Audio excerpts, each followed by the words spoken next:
Another of our metabolic problems is ketosis, and that's to do with the buildup of ketone bodies as fat is broken down in the cow. Now, the reason the cow is breaking down fat is that she hasn't got enough energy to supply her.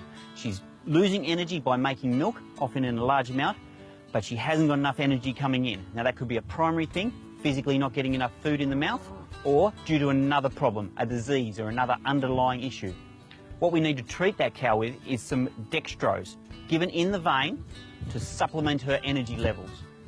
And we supplement with propylene glycol, which is an oral solution, 200 mils twice a day down the mouth, which the cow converts from propylene glycol into propionate, a volatile fatty acid readily absorbed through the rumen, which goes into the blood supply to increase her energy levels. So another problem we can have is low blood glucose, which leads to ketosis. Ketosis is a breakdown product of the fat that cows release as they're producing. So what we use in these animals is the dextrose. You don't need more than 1 bag per cow. If you give more than 1 bag, you tend to saturate her blood, and all she ends up doing is passing it through the kidneys and out. So another site we can use, this solution needs to go into the vein. So another site we can use is the milk vein, and we've got a great example on this cow just here. You can see it following along here. And it's the same idea. You're using your needle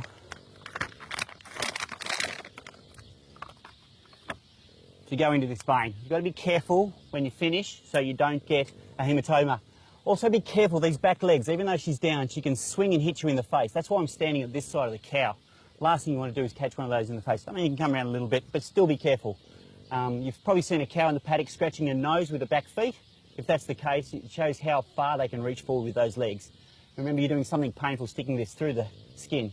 So there's the vein here, it's standing up, trying to push it under the skin, and look at that nice flow of blood there. Another site we can use. So if you can't get both neck jugular veins, there's always this one down here if you drop the cow on its side. And in I go. Okay, this one can go in as fast as you like. It doesn't really cause a problem.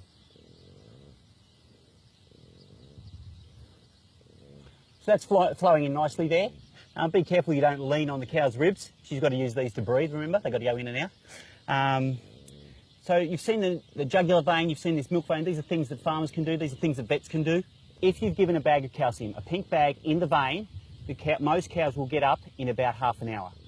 If you just give them a gentle nudge in the ribs, they'll be enough to stand. That'll be enough calcium to stand. If they don't stand after 1 hour, that's when I usually get hip lifters or a hoist, a sling, some other means to try and assist them in standing. About 80% of cows will be standing up within 2 hours anyway.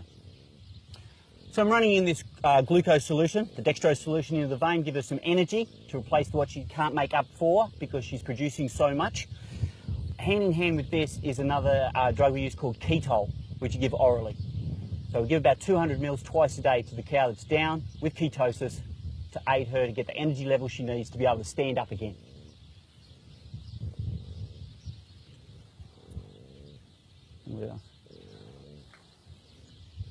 Quite often these cows, if they're down before calving with ketosis, it's called pregnancy toxemia, and it's to do with them carrying a couple of twins inside. Now the twins are taking so much energy away from the cow that she hasn't got enough to do the normal functions for herself.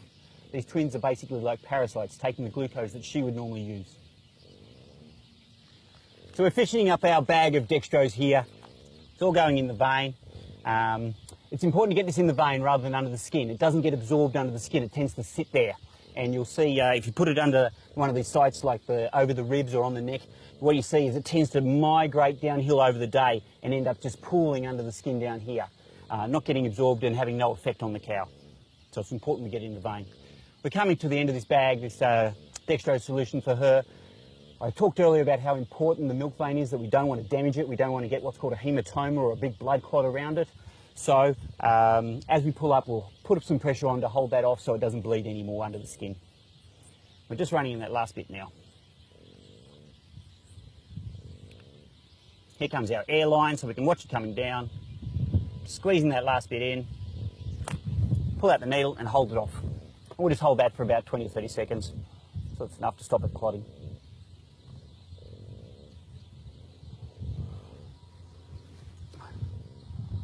Good as gold.